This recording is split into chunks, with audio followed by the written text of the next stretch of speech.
কাৰণে কোনো ডক্টৰ হ'ব নালাগে, কোনো চিকিৎসক হ'ব নালাগে। এজন নৰ্মেল মানুহে ক'ব পাৰিব যিমান ইঞ্জুৰি মাৰ্কছ আহিছে দেখা গৈছে, সেইটো এজন নৰ্মেল মানুহে ক'ব পাৰিব যে এইটো এটা ইনচিডেণ্ট অফ মাৰ্ডাৰ হয়, incident of rape and murder.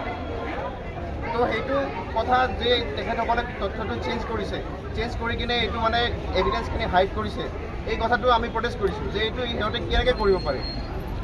তাৰপিছত এটা এভিডেঞ্চ ৰিমুভেলৰ কথা এটাও আহিছে যে যোনটো মানে এনেকুৱা ইনচিডেণ্ট এটা হ'লে তাতে মানে প্ৰপাৰ চেম্পলিং লোৱা হয়, প্ৰপাৰ এভিডেঞ্চ কালেকশ্যন হয়, কিন্তু এইটো ক্ষেত্ৰত এইটো এনেকুৱা লগা নাই যে প্ৰপাৰ এভিডেঞ্চ কালেকশ্যন কৰা হৈছে। হস্পিটেলৰ পৰা বডিটো যিমান জল্দি পাৰে ডিছপ'জ কৰা হৈছে আৰু ক্ৰিমেট কৰি দিয়া হৈছে। তাৰপিছত আমি কলকাতা পুলিচ প্ৰশাসনৰ এগেইনষ্টতো আমি প্ৰটেষ্ট কৰি আছোঁ, কাৰণ তেখেতসকলক সময় দিয়া হৈছিল, মানডেলৈকে সময় দিয়া হৈছিল যে তেখেতসকলে ফাষ্ট ফৰৱাৰ্ড কৰক ইনভেষ্টিগেশ্যনটো, আৰু যিসকল অপৰাধী এই অপৰাধৰ লগত জড়িত হৈ আছে তেখেতসকলক যাতে জল্দি ধৰে আৰু দণ্ডৰ কাৰণে প্ৰচেছটো আগবঢ়ায়, কিন্তু এইটো একদমেই হ'ব নোৱাৰিলে।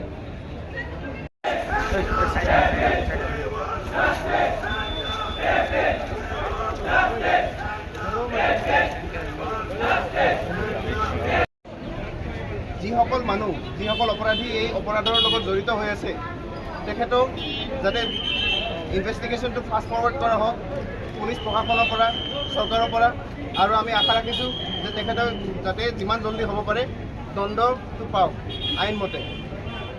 তাৰ লগতে মই ক'ব বিচাৰিম যে আমি হস্পিটেল প্ৰশাসনৰ এগেইনষ্টতো আমি প্ৰটেষ্ট কৰিব লগা হৈছে, কাৰণ এটা হস্পিটেল এডমিনিষ্ট্ৰেশ্যন আমাৰ ছেকেণ্ড গাৰ্জিয়ান নিচিনা হয়। আমি যোনখন মানে মেডিকেল কলেজত আমি পঢ়োঁ, ছাত্ৰ ছাত্ৰীসকল তেখেতসকলৰ গাৰ্জেন আমাৰ প্ৰিন্সিপাল, আমাৰ এডমিনিষ্ট্ৰেশ্যন হয়। কিবা অসুবিধা হ'লে তেখেতে আমাক